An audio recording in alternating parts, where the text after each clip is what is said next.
have a few specimens of Echis carinatus, the saw-scale viper from Sri Lanka.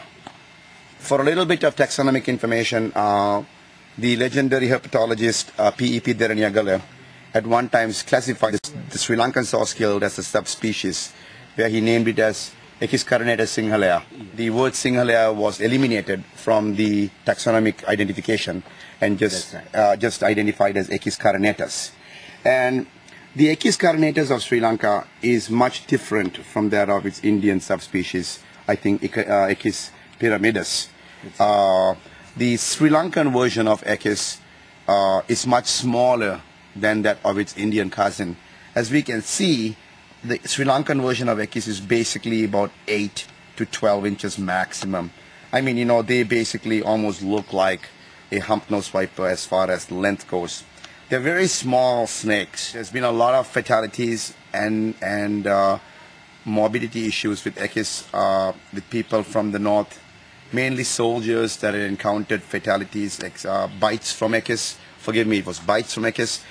But the true statistics of the snakes will never be identified because no documentation and statistics have been maintained in Sri Lanka. This is a highly understudied snake of the island.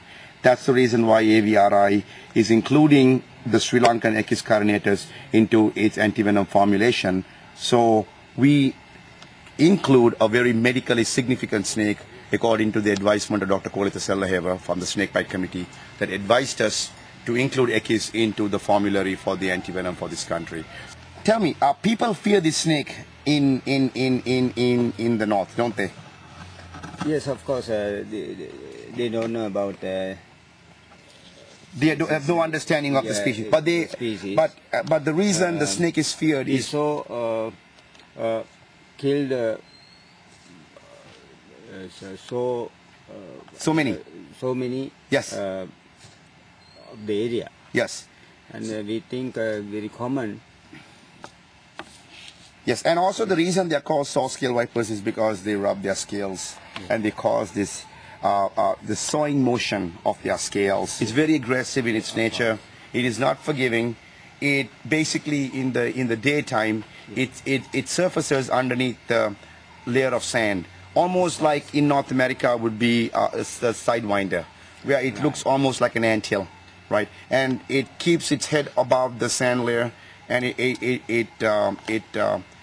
embeds its body into the loose sand. It's also found in rocky area where there are bushes, right?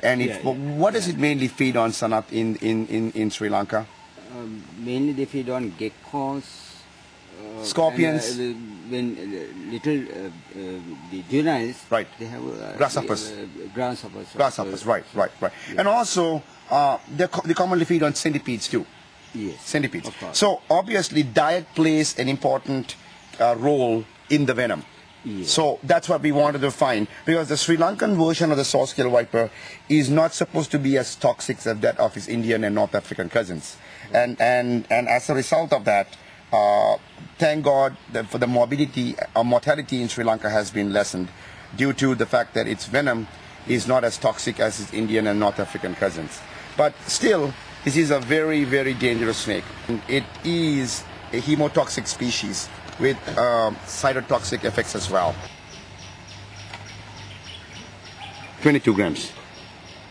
Yeah. Right? 22 grams. So right now what we're doing is that we are weighing and measuring the saw-scale viper, Echis carinatus, for our records.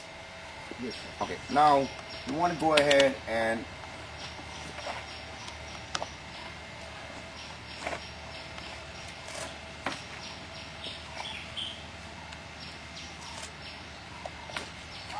you want to go ahead and measure the snake? Yeah. To tip, okay? Okay.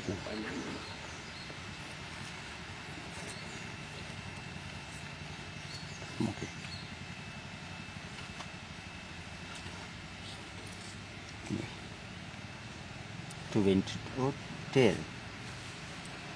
Snout to venter? Let's put down the tip. Okay. Give me the other side, Sanat. Other side. Go to here. Inches. Oh wow, this is not a bad find. This one is at about what? 14? 15. 15. Good size. Just full grown. That is a Full grown, mature. So this is a 50. Oh, look at that. Just look at that. Just look at that. Get that. Look at those little fangs. Look at those fangs, Sanat. I mean, those things are what, Sanat? About a quarter inch in length, those little fangs? Look at that. It would really hurt. Yes. I mean, this is just a hemotoxic venom. This is not a pit viper. This doesn't have the L'Oreal pit. Let's get this specimen into a container. We have it weighed out. We have it measured, and we coming out to be very good on the first strike. Oops.